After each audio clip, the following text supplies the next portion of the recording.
Hey everybody, just wanted to make a quick video about how to do these kind of multi-layered photo montage compositions. So here you see we have two different images on the right hand side of the screen. And we want to make sure that these images are from the different sections of images we created. So you see my first image here is a photo we took from the first assignment where we used our phones to capture textures in the real world. And the second one is from Illustrator, where we kind of made vector patterns. If you did a third layer, you'd want to use the hand-painted textures. So each layer over here in your 2 to 3 that you're choosing from need to be from a different category of image. Great. So now we have both of these in here, but the issue we have is because this one is on top and it's fully, you can't see through it. It's not transparent. We can't see this lower layer.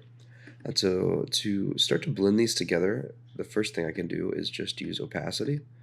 And there we start to see the image start to blur kind of together. We can kind of find an area we like and generate this composition.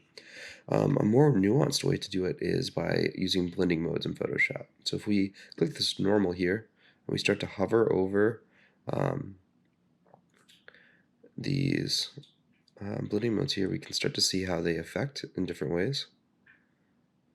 So we can just kind of hover over them until we find one that we like. And let's say I like this one, where I can kind of see both, a lot of both images.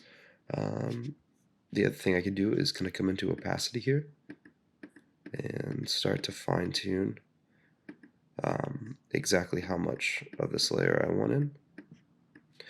The other thing we can do is try it the other way, where we come in and see if maybe having this other layer on top has a result that we like a little bit better. And then just for the sake of demonstration, let me pull in another image. Cool. So here is a hand-painted image. I'll just drag and drop that into Photoshop. Again, I can't see my other layers because I'm not blending anything. This one's covering everything up. So I'm going to come into my blending layers and see if I can't come up with one I like. And then I can come back in here and experiment with this one too. So let's say this is something I like, but I want to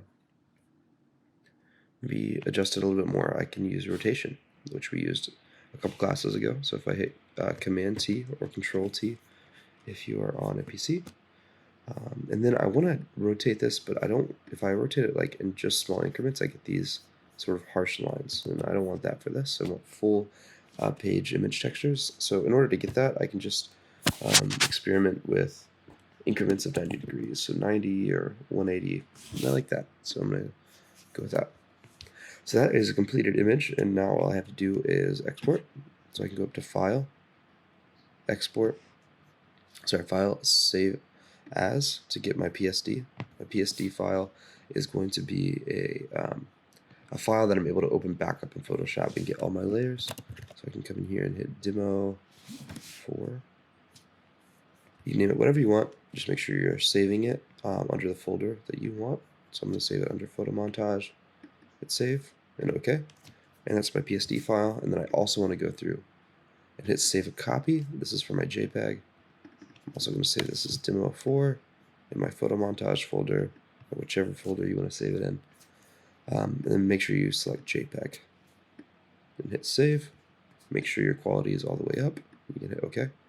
And now I have a JPEG and a PSD saved of this composition. So I want to generate 20 of these, and make sure you just take your time. Try out different combinations of images, different layers of images, and just kind of see what you think works the best. All right, thanks.